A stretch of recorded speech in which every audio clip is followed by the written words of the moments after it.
he was not interesting unless he didn't get a 3-year contract. And I said, I'm not interested if we don't get a 5-year contract. Because that was the main thing. So he got a 5-year contract, gives him time, gives us time, not stressed, etc. So it ends up with, been told, it ends up with, on Thursdays, nobody in the company was sick.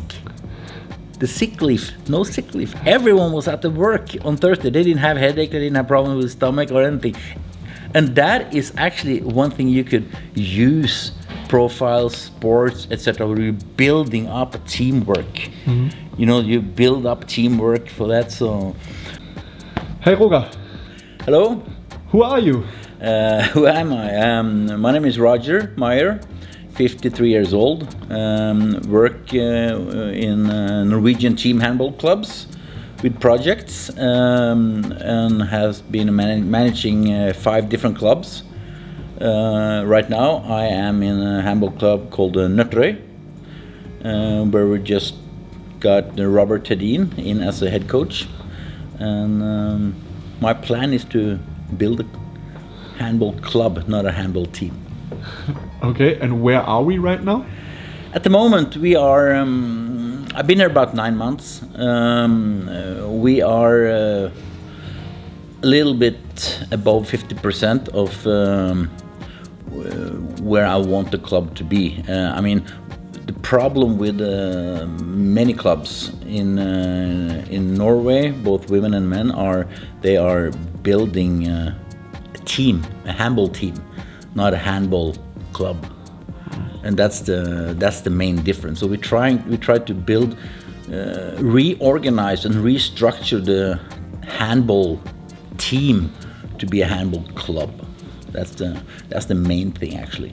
It's I told them we probably need about 1.5 or 2 years to get most of the things finished, but you will never be finished. It's always things to do. You mean the bigger meaning of building a club like Amsterdam or like Barcelona or something like that? You know, like the philosophy, like I mean, strong brand. You should never say never, but I think Nøtterøy will never be a top international team. I don't think that's the goal from the board of directors either.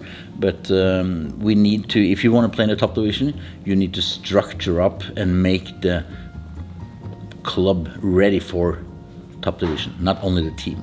We need organization, we need marketing, we need more finances, we need many things to organize. I mean, if you look at the team, let's say we have 30 people, including the players, on the payroll list every month. Let's say 30. That is actually 93% of all other companies in Norway has less employees than us. So we are actually on the top 7% of that, you know. And that we also need to organize us as a business unit, not only the sport club, but a business unit. Mm-hmm. Where did Nøtterøy come from? What is the short past history, and where would you be in 1 year? What is Nøtterøy has been in the top division several times. It is small place actually. Nøtterøy is not a city, and that Nøtterøy is probably one of the places in the Norwegian handball geographic area that has not belonged to. It does not have a city, but it's a part of. It's the neighbor community is Tønsberg. That's actually the oldest city in Norway, 1185 years old. I've been told today. And they have been working really good on recruiting players for many years. The interest of handball is very good, both women and men. But Nøtterøy is only a men club, only have men. So we actually are in charge of players from the year of 18 and above, and underneath that we have the other clubs in the area that recruit us. And a year from now, hopefully we are back in the top division. That's where we want to go. We are running the club with a much more professional organization, like a professional organization. I know that today we have doubled up our sponsors' income actually, and that's pretty good since we have the COVID-19 situation and no spectators, etc. But you know, we have done a lot of income projects, totally new income projects. So that's pretty good, and our sponsors has believe in us right now, and we need to deliver. But you know, it's actually more important for me that we have a well organized organization a year from now than playing in the first division. Because if we do not have that, we will be back on the second level again. So we need to prepare the club, and when the club is prepared, we should be in the top division. Okay, can you give us maybe 3 examples for what did you mean with prepare the club? No, it's about more better control of the finance. Of course, that's the main thing, and sponsors. You know, building up our business-to-business concept with our sponsors. That's very important, and we also need to go out in the area in the city, and people are looking at the players and the people in the organizations and say, these guys are really good for the city. They do a lot of things. They work with I mean, we can work with handicapped players, we can work with young teams, we can work with Salvation Army, you know, and be out and getting known for that. That's important. Important. But we need to build it up. It takes time. That's not done in a year. That's we need more time to do that. On the field side, you told us at the beginning that you hired Robert Hedin. What was the plan about to hire Robert? Because he has got a lot of experience. He was a national coach on Norway. And how did you manage that? I also been working on the handball TV for Norway, and I've been interviewing Robert many times actually, and got to know him through that. And his personality really got into my heart. I really liked him, the way he thinks, the way he. I'm talking about outside the fields, because that's actually important, that we have someone outside the field that people love. You know, he talks to everyone. He is creative, etc. Very nice guy. That was actually number one. And of course, it was not a disadvantage that he has been a very good coach as well. But to be honest, I was looking for a guy that can profile outside with the sponsors. That was the main thing. A profile that allows us to bringing out to the people, like to be in the media, honest, etc. So that was actually what I was looking for. And how did you manage to get him? Because I think it would be a huge fight about him. Yeah, I was actually talked to him and said, this is our plan. As I said, okay, we're gonna build this up. It's gonna take time. I told him. He said, okay. He said it's not gonna be. He was not interested unless he didn't get a 2-year contract. And I said, I'm not interested if we don't get a 5-year contract. Because that was the main thing. So he got a 5-year contract, gives him time, gives us time, not stressed, etc. So we can work actually. So now he also go down and help out with the players 12, 13, 14 years also, you know. So he's got time to be a part of the team and formalize the whole club. Okay. But, I mean, he lives in another city. In Norway, he lives about an hour from here. That's in Norway, that's quite a distance. I know that's other part of the world. It's not a big distance, but so he traveled back and forth every day. But 5-year contract, that was our clue actually, minimum. Okay. Okay. What do you think about the about the team structure and what is your plan for the next years to build up the team. So where did you see which potential have the team? It's actually a question you should ask Robert because I'm not getting involved with the sports that way. But we would like to. We have today 3-4 players, local players, maybe 5 local players. If we could keep it that way, we are more than happy. Everybody talks about you need to have the local players, and not anyone has succeeded with only local players. So that's impossible actually.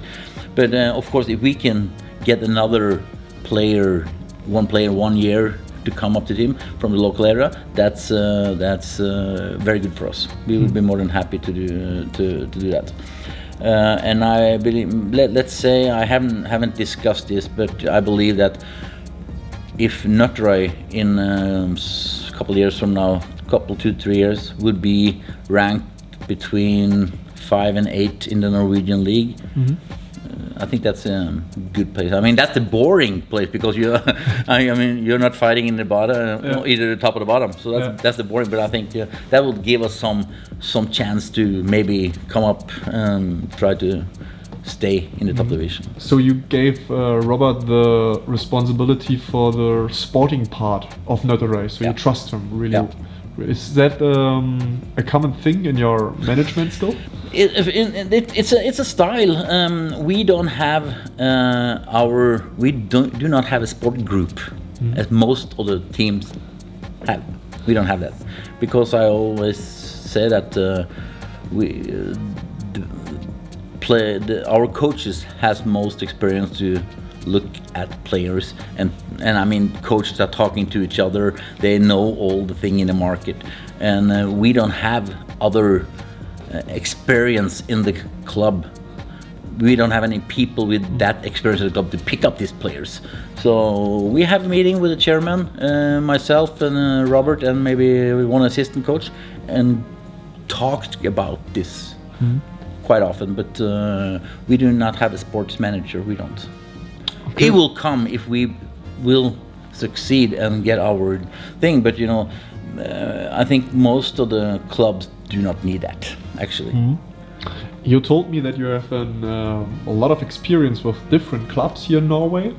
Can you give us a short example? What is your work? So in Germany, it's as I told you, I don't have any word for that. It's like a manager consultant, a handball consultant. Yeah. Well, I usually get into a club for a period, 12 months, 24 months, year and a half, and look at the project, and I can work with 2 or 3 clubs at the same time. Now I only work with Nøtterøy, and I'm 100% focused here. But I'm also a little bit involved in, for example, Sandefjord Handball plays in the top division. They have a game tomorrow. I'm helping them out with arrangements, etc. So I know a lot of things, and that since I've been around in about 10 to 11 teams, I know most of the finance stuff. I know how they do, as long as I can keep my mouth shut about confidential things, it's all right. So that's okay. I've been working with Larvik some years with the Champions League. Was done in Vipers, helped them out with the Champions League. Was managing in Halden, and different things, So I see things from outside and try to help that out. Nøtterøy is actually probably the first team I don't have time for exit, but okay. We'll see. We will see. Okay. And did you act independent or did you work with the federation? How is it? I work with the clubs actually, the teams, and talk to the teams, and they call me and say, okay, can you help out? So this started actually in August last year, about 30 months ago. They called me and said, can you come and look at the team. So what I actually did, I did a professional due diligence, went through the whole club and said, here's my report, this is what you need to do to become a top club. And then they came back and said, can you help us out? And I was busy at that time, so I said no, but let's talk about it a little bit later. And in January I started up. Okay. I got one question about finding sponsors here in Norway, because I hear that there is this Janteloven, the main impact for the Scandinavian people here, and sponsors in Norway are not easy to catch with championships or with getting on the top, more with social impact, like working with schools, working with kids and everything like that. How is your experience with that? You know, you have two different sponsors. You have a sponsor that comes in with passion, love handball, love to be seen. And you have the sponsors who actually do it as a kind of investment. And I see, I tell sponsors actually, if you want to give us money so we can play the handball, don't do it. Go give it to the Salvation Army because they need it more. But if you have a budget for marketing and marketing on brand building, give us the amount and we will make a money return on that. We will build your brand. How do you want it? Do you want to do it locally? Do you want to do it nationality on the national theme, again through age, etc., etc., etc. So, and that's actually what it actually ends up with. People say, you could get 200,000 kroners, you know.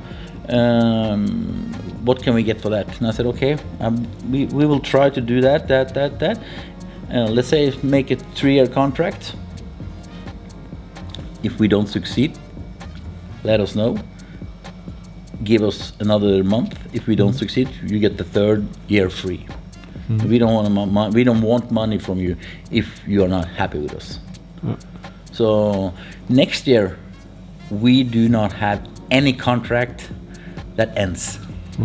We have signed 2 and 3 year contracts now, because it's normal that you sign a 1-year contract, so we cannot do it because we need more time to do that, you know. And so that's how we try to. Just a question, don't answer that specific. For the budget of the Norwegian handball clubs.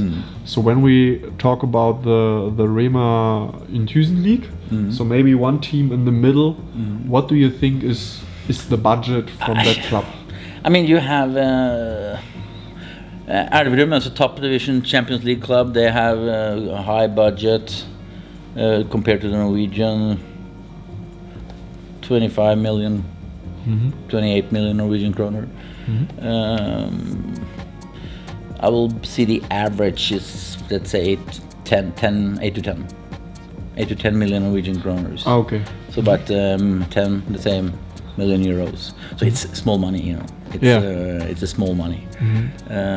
It's still that's why the best players always go either to Denmark and Germany. So this is one last question.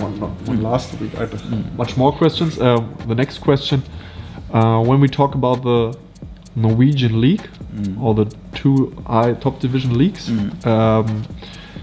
I got no idea from the Norwegian handball, and I've been here for 1 month, and I see a lot of potential because you got this huge infrastructure and you this really good youth academy, so they're coming a lot of good players, but I think it's not possible to get on these international top ranked level when you can't hold your players.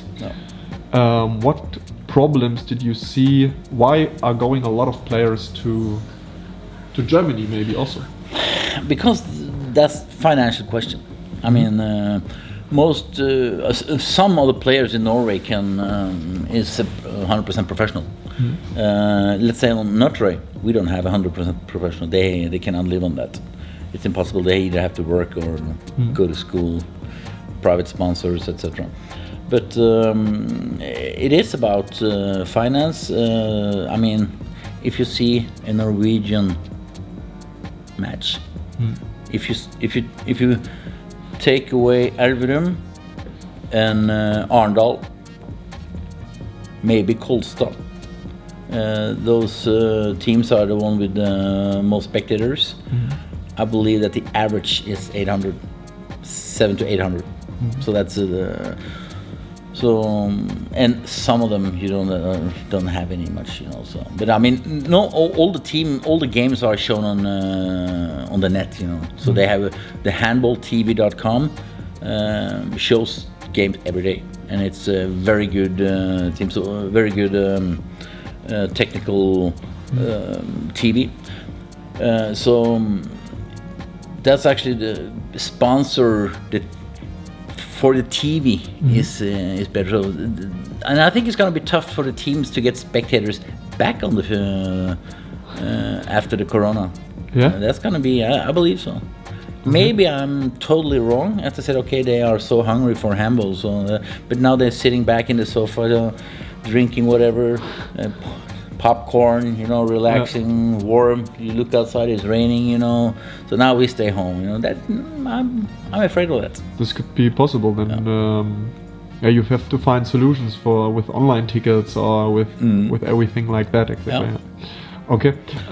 Yeah. No. So what we've been doing, you know, here now we have what we call home sitting tickets. Yeah. Sofa tickets. Yeah, exactly. So we promote that on TV on our games. You know, the left side of the TV screen it says support us with home sofa tickets, and we ask for PayPal for €5. You know, that's it.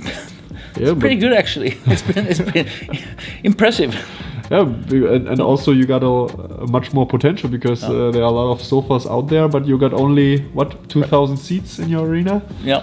That's right. That's right. So okay. Back to the question about the Norwegian league or the Norwegian handball. How did you see the development of Norway? So what do you think could be possible with the leagues or with the national teams? I think the national team will continue doing pretty good. And that's actually because for the young team, they work pretty well, you know, handball gymnasiums, handball schools, handball, etc. So the young players are becoming better and better. Both Robert Hedin, who was actually developed that part, he did a very good job on that, and now Christian Berger as a national coach do a very good team together with the Norwegian Handball Association. So I believe that handball the Norwegian national team will even get better and will be in the top. When it comes to the club, I think it's important that all the clubs in the second level, called First Division, need to build a club instead of a team. If they do that, I'm quite sure that that will also raise the level of the players and get more professional. You see, one of the team, you know, has a small arena with normally no one is watching, you know, and etc. And we need to develop the whole thing actually. That's so I think handball is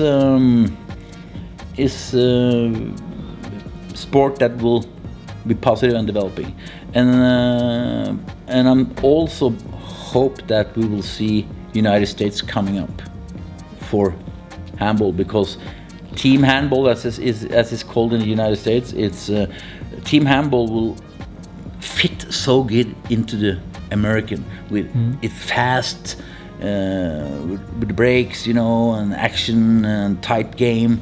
So that will fit very much into the national sports set. I got one last topic. It's about the are there for you any difference between being a manager of a women's team or being a manager of a men's team? Are there in your mind, or is there for you? Because you tell us you work with Christiansand, with Larvik also, so you got a lot of experience from both sides. Back in Germany, all the men clubs are much higher than the women teams, from budget, from the salaries, from the spectators, from everything. So how is it here in Norway? Larvik, when they were at the top, they had the highest budget. I believe they had about around 35 million. They were a very professional club.